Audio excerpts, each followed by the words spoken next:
Ripped off, out of pocket, short-changed. No one likes getting a bad deal. But knowing who to trust can be tough. They said, we are not responsible. That's it. No further conversation. So when your money is under threat and you think you've lost out, Rip Off Britain is here to help. We'll be investigating the companies that you say are letting you down. The policy was completely and utterly worthless. And we're taking on the scammers who are causing heartache and misery. And at that point, I knew I've been had, and I felt sick to the stomach. So whether it's a mistake that's left you out of pocket or a blatant rip-off, we're here to help you find out what you can do about it. This is Rip Off Britain.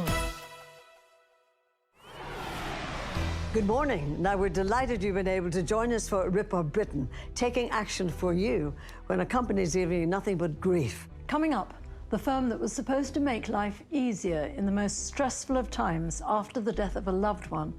Instead, it sent some customers on a desperate search for answers, not to mention their inheritance. I'm at the end of the line. Why can I not just get hold of my wills? That's all I want.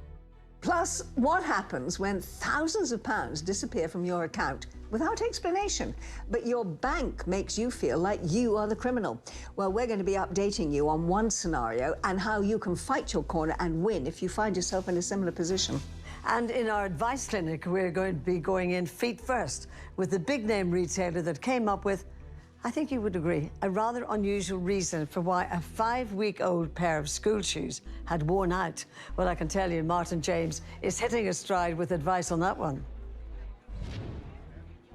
But first, when it comes to buying a second-hand car, there are plenty of checks we all know could and should have been done before it arrives on the forecourt, from whether it's been stolen, got outstanding credit, and even just had the basics checked, like the brakes and the tyres.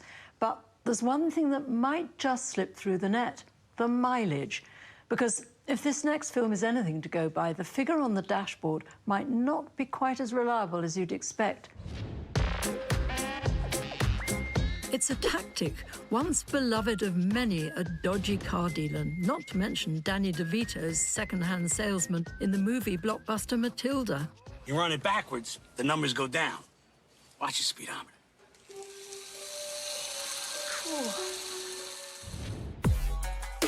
We're talking about car clocking. But if you thought that this very 20th century scam had been consigned to history by all the computer wizardry inside today's cars, you'd be wrong. As Adrian Palmer from the Wirral has learned the hard way. He's been driving BMWs since right around the time Danny DeVito donned that rather fetching jacket. So I have a love affair with BMWs. I've had them for the last 25 years. And in 2020, he bought his plushest Beamer yet. This ticked all the boxes with the quality of the finish, and it was very low mileage, 15,000 miles. The 15-month-old motor, which set Adrian back £23,000, came from his local branch of car supermarket chain, Motorpoint. It had a bit more specification on, had a better rip sound system, extra special wheels and things. And when I saw it, I fell in love with the car. I thought, 15 months old, 15,000 miles on it, couldn't be better. One thing it didn't come with was a service history. But it's not unusual for a car this young not to have had its first major service yet. I was slightly worried about not having the service history, but it wasn't a big issue. It was due for a service at 22,000. I was delighted with the car when I got it. For the next 2 years, Adrian and his wife Irene wafted around the Wirral and beyond with no problems. Until, in April 2022, on the way back from holiday in Cornwall, Driving up the M5 near Taunton, and the whole instrument panel went blank. the speedometer, rev counter, warning lights, even the fuel gauge, all vanished from the screen in front of him. It was very frightening to drive along the road without not knowing what speed you're doing, and not knowing if any warning lights were coming on, and not knowing if you're going to get home, really. As soon as he did get the car home, Adrian booked it into his local BMW dealership, which told him the whole instrument cluster would need to be replaced at a cost of £2,600. I'd had 25,000 miles on the clock, and I thought a car like this would be all right for 80,000 before anything like that would occur. But there was no option to have it done, so it was a case of just bite the bullet and go ahead with it. That felt like a huge blow, but when the repair was made, things got a whole lot worse. They had removed the instrument cluster and found a mileage blocker, which is something I've never heard of, to be honest with you. A mileage blocker is a lot more technical than Danny DeVito's power drill, but the effect is the same. Changing the car's odometer to make it look as if it's covered far fewer miles than it really has. And the one on Adrian's motor meant the actual mileage couldn't be determined. BMW said they couldn't validate the mileage on the clock, and all they could do was clock it back to the last known mileage, which was 13,000. I asked them how many miles did they think it had done, and they said somewhere around 50-odd thousand miles. Like all new cars, Adrian's BMW didn't require its first MOT until it was 3 years old. And when Adrian had this carried out in September 2021, the standard MOT inspection didn't reveal any mileage anomalies. Motor Point have said they will not accept any responsibility for this, but then they more or less washed their hands of the whole thing. I'm totally disillusioned with the car. I'd lost confidence in it because the mileage I thought it had done considerably more. And I wasn't sure there's any more surprises going to come up and bite me. But worse still, with the car's dashboard now showing just the mileage Adrian has covered since he got it, he's stuck with a vehicle he cannot sell. And it's impossible. All the dealers will say, well, the mileage isn't correct, so we can't sell it. When we spoke to Motorpoint about Adrian's experience, it told us that all vehicles are prepared and inspected in line with industry best practice, and that it takes pride in its vehicle quality and customer service. And I'm pleased to say that Motorpoint has now agreed to buy back Adrian's car at a price that is above the market value. Well, that's a huge relief for Adrian. The whole experience has made him far more cautious about the next car he's going to buy. It shows you your faith in humanity, really. I knew people used to clock cars years ago, but things have come on since then. I thought everything was computerised and it couldn't be clocked. But obviously, they are being clocked. According to the most recent figures from vehicle checking service HPI, 1 in 11 cars that it's analysed has a mileage discrepancy. That's an astonishing statistic for a practice which is only allowed in the rarest of situations. And joining me in HQ to explain just how this is all going on under the radar is motoring expert Abigail Andre. For starters, Abigail, adjusting your car's mileage, it's not even legal, right? Well, technically it is legal, but there's a very specific reason why you'd need to do this. So the thing that tells you in your car what the car's mileage is called an odometer.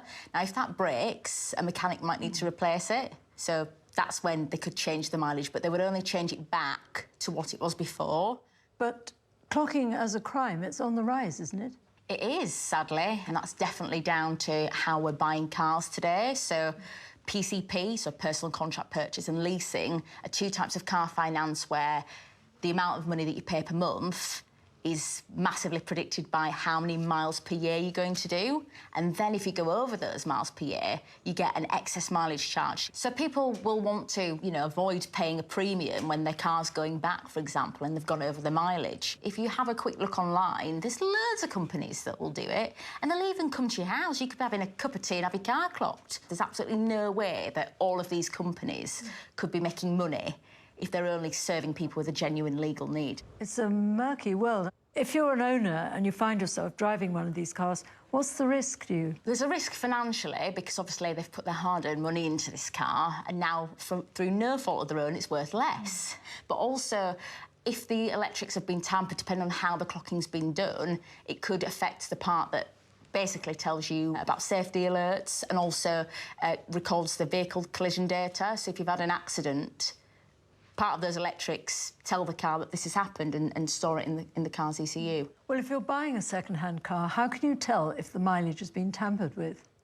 That's a good question. So I always have a look at the service history, see if that marries up with what's shown in the service book. But I'd also look at things like the bodywork of the car. How does that look as per the age that you're being told that it is? If you look inside the car, if you look at the seats, the gear stick and the steering wheel, quite expensive parts to replace, and we touch them all the time, so they do show signs of wear. But I think it's really important that consumers don't think that they would be able to tell, because a lot of the time you'd need an engineer's report or an expert, a mechanic, for example, to come out and have a look. Well, Abigail, you've given us a lot to think about. Thank you so much. Well, it's time now for our advice clinic, where we put the brains of the nation's best consumer experts to work on your problems. Well, with me in the advice clinic today is the king of consumer rights, that's Martin James. I know you love that title. And also joining us is Aisha Day, who's at home in Winchester. So welcome to the programme, Aisha, and I gather that we're talking here about school shoes for your daughter. So what's the story? Well, our daughter a pair of school shoes from Sports Direct at the beginning of September, and she came home one day with the sole split. They've actually split at the base of the tread. Yes, I see, yes. She'd only had them 3 to 4 weeks. So we took them back to our local store, and we did sort of try to speak to the manager, explain the situation, and they said to us that it was abnormal wear and tear, so we got dismissed from the store straight away. It's very frustrating, the fact that the manager didn't want to talk to us, was very aggressive, and actually turning around to us and saying that our daughter was walking around on her tiptoes and was sitting with her foot bent the whole time was the reason that these shoes failed. It's ridiculous, as they say, Martin. So what's your take on all of that? Now, we often talk about the Consumer Rights Act on this programme, but if you buy goods or services, in this case, a pair of shoes, and within the first 6 months something goes wrong or they're not lasting as long as they should do, then you have to give the shop one round of maybe repairing them or replacing them. But after that, it's a full refund. And that includes, That's by law, you mean? That's by law, yes. And that does include, reasonable wear and tear. Now, of course, if you damage the clothes or if you cause problems, then things are up for debate. But I don't know about you, but abnormal damage, I just find the whole thing a bit ridiculous. So if you are refused a refund, as indeed Aisha has been, what do you do from there on in? Well, it makes sense to kind of remind the company that you know what the law is. We have a guide on this on the Rip Off Britain website that you can send to them. But in this particular case, I'd be minded to say, I want you to explain to me what your policy is on abnormal usage, because that's why you're refusing to pay me out. Now, when Aisha came to us, we picked this up with Sports Direct, which simply told us that she'd be getting a refund and a voucher as well as a gesture of goodwill. So it's finally sorted, and I want to know, Aisha, how you felt when the programme managed to sort it out. Really grateful and really thankful for your team actually helping to step in and give us the support. It still feels like we wouldn't have got anywhere if it wasn't for yourselves. Thank you for everything. That's great. And presumably your daughter is glad that she's got nice new shoes now. Yes, she's got waterproof feet.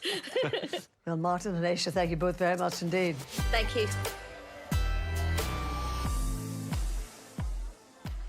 Well, considering how clear the rules are when it comes to returns and refunds, we still hear so many stories like Aisha's, and I've actually got one here from Kirsten Foster, who's out of patience after some headphones she bought developed a fault. She returned them and was promised a refund, but 4 months later, still nothing. Frank Wareham got in touch with us to tell us that he sent a parcel from his home in Yorkshire to French Polynesia, and he paid £85 in delivery charges. Well, when it wasn't delivered correctly, Frank naturally asked for his £85 back, but instead he was offered £25 as a goodwill gesture, which he promptly rejected. So I hope you're still fighting that one, Frank. And Clive Johnson wanted a refund after the fast food delivery he paid for, by the way, never arrived. And he says it was only after he threatened to report them to this programme that he got his money back straight away. So I say, good for you. Just the mere mention of this programme's name has some firms quaking in their boots, it seems, and we love that. But to avoid it getting too stressful, you could head to our website, where you'll find a very handy fact sheet penned by Martin and Gary, all about your rights to a refund. And the address is bbc.co.uk/rights. Rip Off Britain. And if that doesn't get you anywhere, then let us know. ripoffbritain@bbc.co.uk is our email address. Or you can, of course, always write to us, Rip Off Britain, BBC Media City, UK, Salford, M50 2BH. But however you choose to get in touch, please do include your phone number so that someone here on the team can give you a call. And do always let us know where you live as well. We'd like to know that too. We'll now return from refunds on your shopping to something really more serious. Now, many of us, me included, want to make sure that when we die and pass on, the people closest to us don't have to deal with the undue stress and strain of sorting out our finances. And there are a whole lot of companies offering that reassurance, but unfortunately for the woman in our next film, the only thing to have come out of the plans that she and her husband made has been undue stress and strain.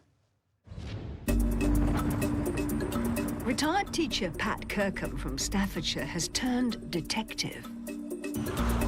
Left at the roundabout. It's just round there. She's on a mission to track down missing documents, without which she can't access a savings account left to Pat by her late husband, Terry.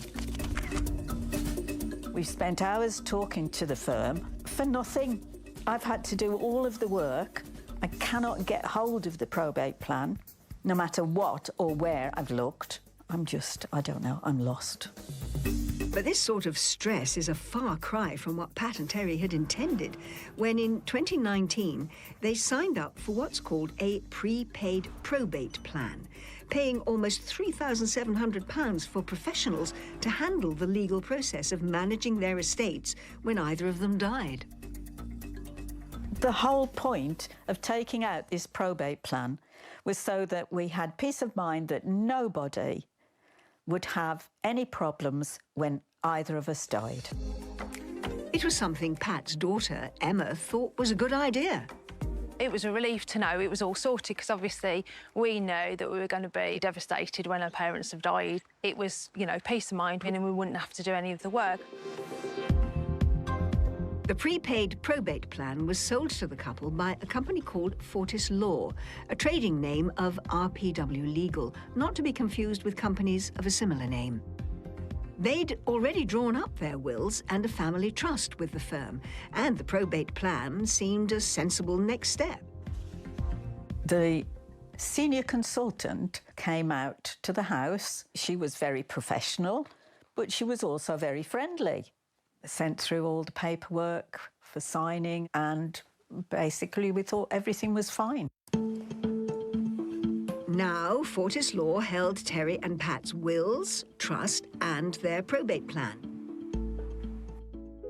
3.5 years later, Terry died. Well, he died in November last year. I do miss him. Terry was always for his daughters, and then for the grandsons. It's a shame he doesn't see how they've grown, but he would appreciate how they've grown and what they're doing now. The plan was supposed to involve preparing the estate accounts and distributing these to the beneficiaries.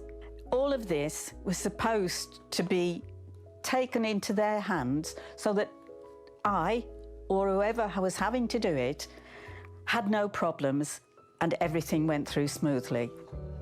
So, hoping Terry's estate would be administered problem-free, Pat turned to Fortis Law. When I contacted Fortis Law, I got an email back which read, Fortis Law is no longer actively servicing clients. Unfortunately, we do not have access to Fortis Law's client records and cannot assist.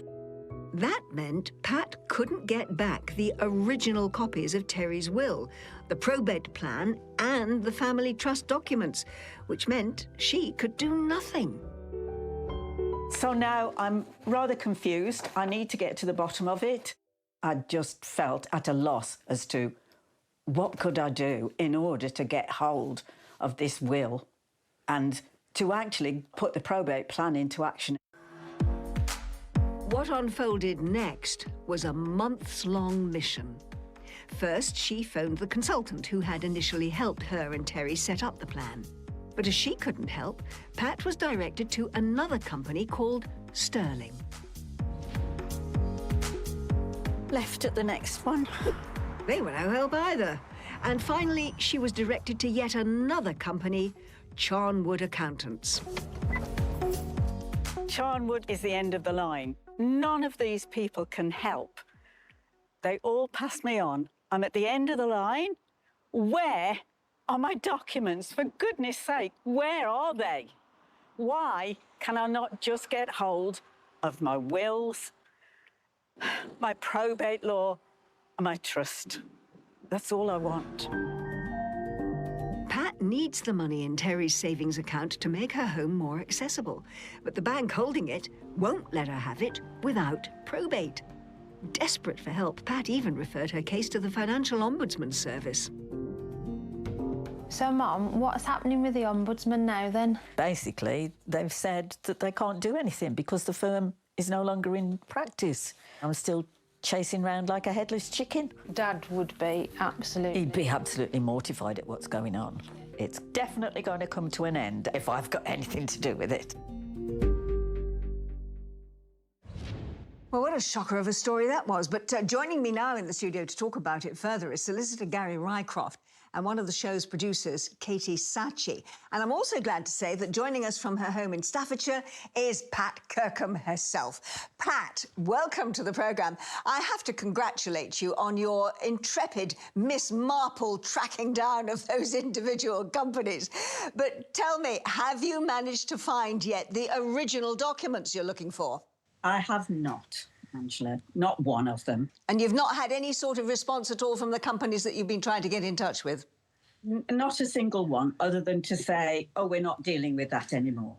Oh, how frustrating that must be for you. Now, but I gather what you have found is a copy of your late husband's will, is that right? That's right, I have. Brilliant. Because we've got Gary Rycroft in the studio. Gary, the fact that Pat has got a copy, that's pretty vital information, isn't it? It's extremely helpful indeed, Angela. Really good news, Pat, because the probate registry will always want to see the original will. But of course, there are circumstances where wills do go missing. So in exceptional circumstances, the probate registry will accept a copy will. Now, in that case, they will want a full account of why the original is missing. But if anyone can give a full account of that, it's Pat, because the wild goose chase she's been on, that is a full account of why the will is missing. So if Pat can give an account to the probate registry, then she can use that copy to apply for probate. Gary, that's really good news, isn't it? How does she go about doing that, then? What Pat needs to do is make an application to the probate registry. I would telephone them and explain what's happened, and they should talk her through the process. Or, of course, she can go and see a solicitor, and a solicitor will take her through the process as well. So, really good news there, Pat. My goodness, you must be so relieved about that, aren't you? I am very relieved indeed. Great. Well, I want to come back into the studio now. Gary, the policy that she took out there for a prepaid probate. Let me ask you, first of all, is that a good idea for people to do that? In a simple word, no. Probate is the legal document that allows you to deal with someone's estate after they've died, except it's not always necessary. Sometimes the value of someone's estate is such that you don't need a probate. Some financial institutions will release money without probate, and sometimes assets pass by survivorship to the surviving owner if you own things in joint names. So probate isn't always required. And also, Pat paid money to a business that wasn't regulated. So she was giving money to a business that might not be there in the future. Which I suppose brings us to the people behind these companies. Now, I know, Katie, you have been looking into the background of many of these companies, particularly the one that Pat dealt with, which is called Fortis Law. What have you learned about it? Well, what interests us is the connections between Fortis Law, not to be confused with firms of a similar name, and two other companies that we have featured in recent years. The first being a provider of prepaid funeral plans called Safe Hands. Yes. That collapsed a couple of years ago, and that plunged the policies of thousands of customers into uncertainty. The second is a firm called the Phillips Trust Corporation, which invested millions of pounds people had put into trust for their loved ones after they die. But that too went under, leaving customers with little idea where their money or their parents' money had gone.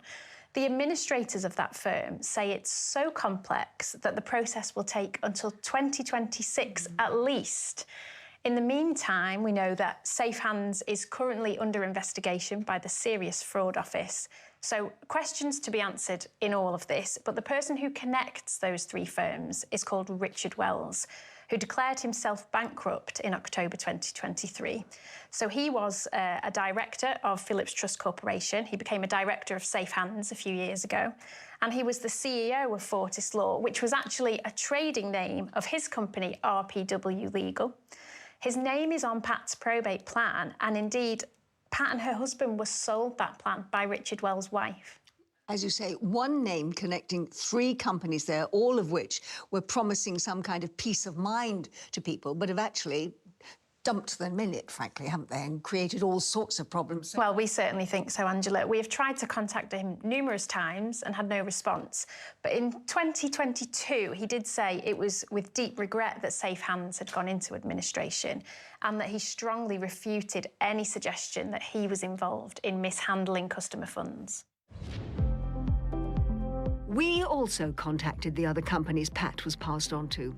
The first, Sterling, is also now in administration, and we didn't get a response. We did, however, hear back from the accountancy firm Charnwood, which told us it was inundated with inquiries from people like Pat, and that it did its absolute best to assist them as much as possible, but that it was instructed by the administrators to simply pass on their contact details.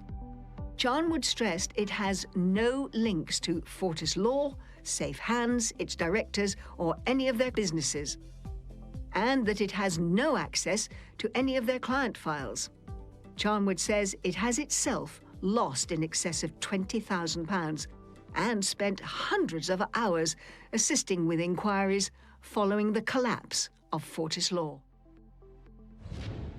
Gary, now, as I understand it, the FCA have now regulated all funeral plans. What protections are there for other organisations which do not have that protection? It's good news that the FCA are now regulating new funeral plans, but for these so-called probate plans, they're not regulated. There's no protections at all. So I remain of the view that they're not necessary. I wouldn't go near them. If you've already purchased a probate plan, then I would try and get a refund if you can while the business is still trading. Well, we spoke to the Financial Conduct Authority about the prepaid probate market, and it told us it strongly advises people to carefully consider whether or not to use such firms, because the FCA does not have the powers to regulate them, and without the protection of regulation being provided, customers are at risk of losing any money that they've paid into a plan if things go wrong. Now, the FCA added that as soon as it was given powers to regulate the funeral plan industry, it subjected providers to scrutiny and it put protections in place for customers, which do not exist at the moment, of course, for people with the probate plans at all, do they? Well, I want to go back to Pat. Pat, you heard there what we had to say about Richard Wells. Did you know any of that about him and his company? I did not. I didn't know anything at all. I just wish I'd known any of this in 2014. Pat, we know that if you get this probate, it's going to unlock the ISA that Terry wanted you to have. What is that going to mean to you? It's going to mean an awful lot. Because I am disabled anyway, that's going to allow me to make a lot of changes to the home that I now live in. And without it, obviously, I can't do that. He obviously wanted you to be comfortable after he'd gone. He would have been distraught if he realised that this was happening, wouldn't he? He was a very caring man, and he did all he could for me. And so, yes, he would be very, very upset. Well, don't forget, Pat, to let us know how you get on, because we hope that all of this now finally gets resolved for you. So thanks very much indeed. Thank you. I certainly will. And certainly, Gary, thank you for all that very good advice. And Katie, for all the research that you did that have put all of this into perspective for us. Thank you both very much indeed.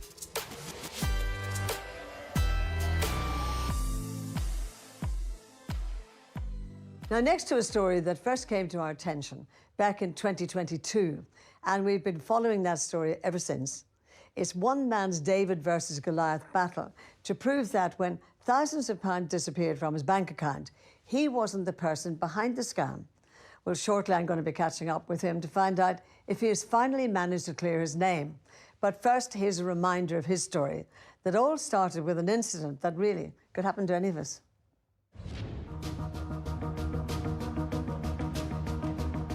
It's a crime that takes place in the blink of an eye. Your mobile grabbed right out of your hands. In spring 2022, Indy Campbell from London had his smartphone snatched while he was in the middle of a phone call. I was walking down this road here towards this corner, and in the corner of my peripheral vision, I could see a push bike coming around the corner. And as I looked up, my phone was snatched mid-conversation.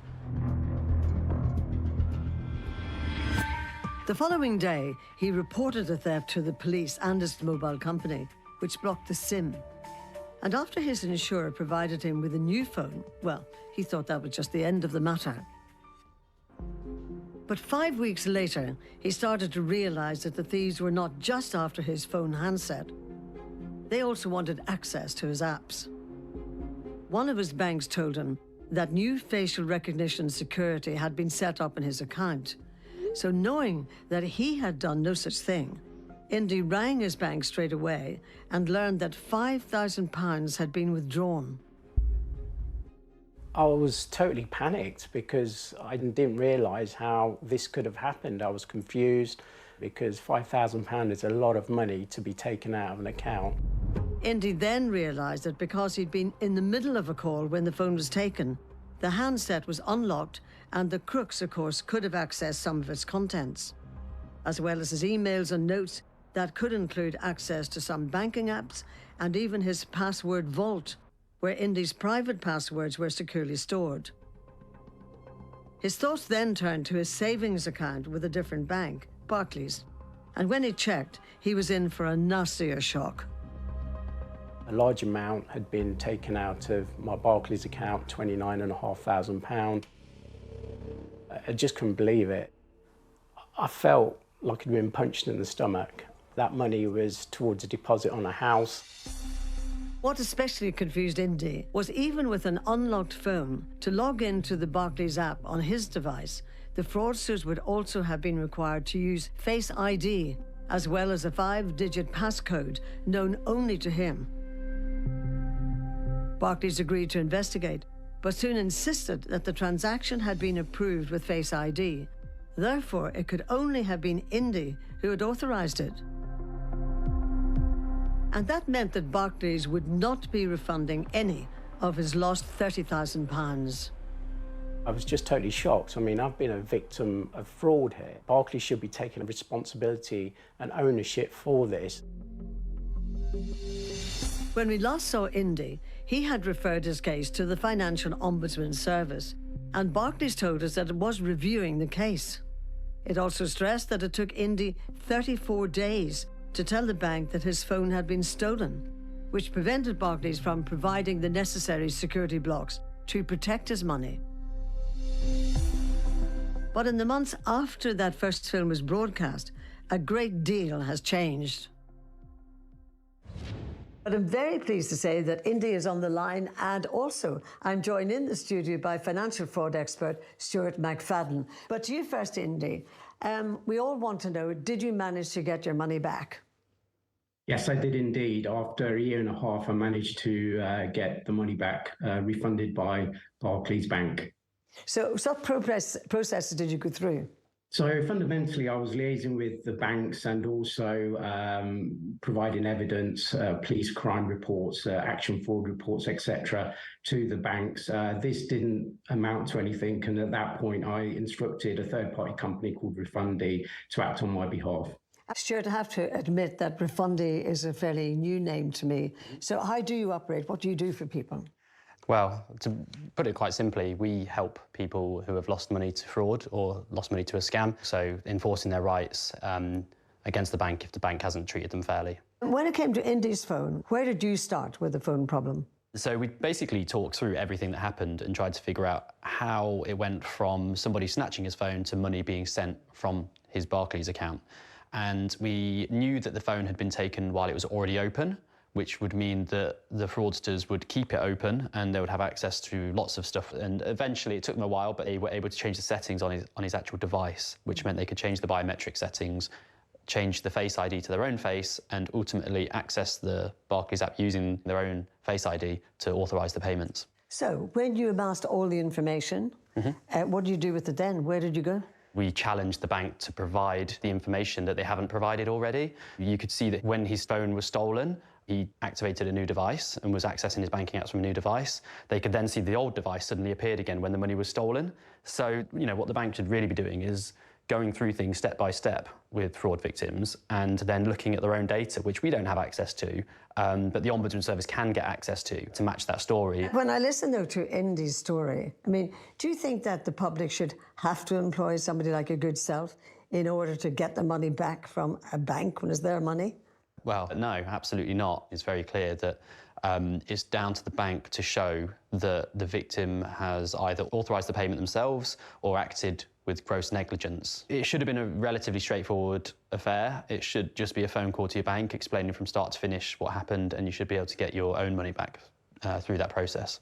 So I want to come to you, Indy, now. How was it presented to you that you're getting your money back?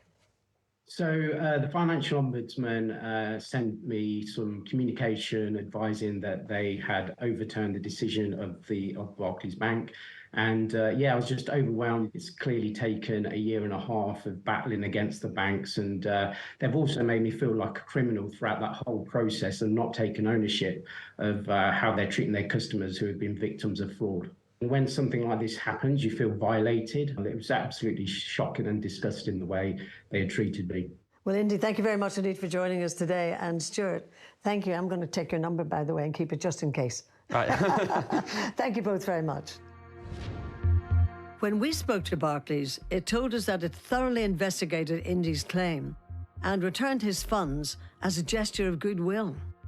Barclays added that it is committed to fair outcomes for customers, reviewing all claims on a case-by-case basis, and it stressed that its app has multiple security layers and is continuously tested to provide the highest level of protection.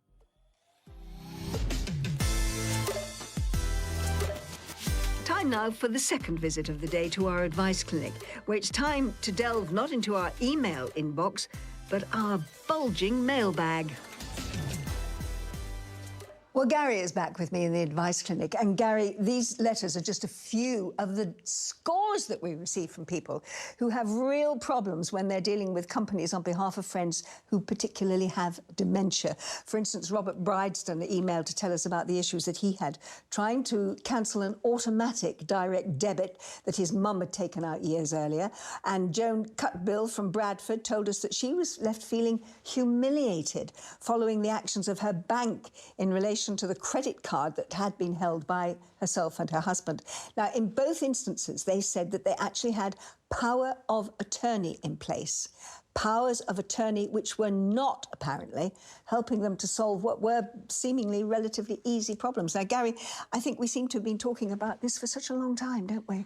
We have, Angela, and it's very frustrating when people do the right thing, they make powers of attorney, and then they come up with an obstacle at the bank or other institution that they're wanting to transact business with. It's very frustrating. And it shouldn't be, and I get frustrated about it because, as I think you know, I'm an ambassador of the Alzheimer's Society, but I also co-chair the Prime Minister's Committee on Dementia Champions, and we were the ones who actually set out the guidelines for companies to follow, particularly for banks and insurance companies, when it comes to dealing with powers of attorney and people with dementia. I know the pledge very well. So from what you see, how are companies actually dealing with it now, since this was all started, back in originally 2012? Well, those guidelines are very helpful. So I would urge viewers to find businesses that have signed up to Dementia Friends. They've got a lovely forget-me-not symbol, and that means that their staff are trained in dealing with people who have dementia and their carers, and it means that hopefully you will get a better level of customer service. But I'm afraid no matter how much training goes in at the top, it's all about the experience that you have on the shop floor, as it were, isn't it? Absolutely. So if you are managing the affairs of someone who has lost capacity, but you do have power of attorney in place, what rights do you actually have to contact companies and get things done that need doing? Well, it does mean that you have, in effect, full access to that person's property and financial affairs with the permission of that person. So absolutely, all those doors should be open to you. There shouldn't be any barriers. What about those people who do not have a power of attorney, who are coming up against problems? If you haven't got a power of attorney, then my advice is make one. And the best time to make a power of attorney is when you're feeling well and when it might be a kind of academic thing in the future that you might need support in the future. It's taking a while at the moment to actually get powers of attorney registered with the Office of the Public Guardian. So the best time to do a power of attorney was 20 weeks ago. The second best time is now. Well, you said 20 weeks ago, because that's the waiting list at the moment, isn't it, to get them ratified? It is. So after they've all been signed off, at the moment it's taking 20 weeks for the Office of the Public Guardian to actually check them and then actually register them. That does, of course, include the 4-week notice period that they have to give, but still, it's a long time. Let's clear up this other misconception that people have, that once someone has got a diagnosis of dementia, it is too late to take them to a solicitor to acquire a power of attorney. Is that true? No, it's not true. So what the law says is that capacity is time and decision specific. So that means that your actual legal ability to make a decision depends on that moment in time. So obviously you can make simple decisions, but you might not be able to make more complicated decisions if you've had a dementia diagnosis. So as long as the person who's been diagnosed as living with dementia understands the concept of a power of attorney and is able to articulate what they want to do and why, then they can go ahead, and I would urge them to do that. Now, we actually spoke to the Office of the Public Guardian, which administers and approves lasting powers of attorney in England and Wales, and they have told us that it has improved its processes, it's hired extra staff, and that its teams are literally working day and night to meet the unprecedented demand for LPAs since the pandemic, and that the plans to digitise and simplify the service will make it quicker and reduce errors. Now, the problem is, I think, and a lot of charities have expressed this, and I know you have concerns about it, not everyone is comfortable with technology. That's right, Angela. So I would say two things there. Number one, I hope that they still allow people to make lasting powers of attorney in a non-digital way. And secondly, it's great to simplify processes and it's great to make the digital option available, but the most important thing is to retain safeguards. So I'm glad that the Office of the Public Guardian are consulting at the moment about how they're still going to make the process safe, because we don't want powers of attorney to be an invitation to financial abuse occurring. Well, as always, terrific information there. Thanks very much indeed, Gary. Thank you, Angela. Well, I'm afraid that's all we've got time for today. Haven't we had a great programme? But I do hope that some of today's stories, especially indies, show that sometimes fighting for justice really does pay off. Hear, hear, I say. Now, it's great when we can bring you some positive results, and at the same time, arm you with the information you need should anything similar happen to you. But for now, thank you so much for watching and sending in your stories. We absolutely love reading them. And between now and the next time we're back here, the team will be very busy digging into many of them. Until then, thank you so much for joining us, and goodbye. Goodbye. They're the watch thieves looking for rich pickings, and they'll go all out to get them. Hunting the Rolex Rippers on BBC iPlayer now. Press red. Here next.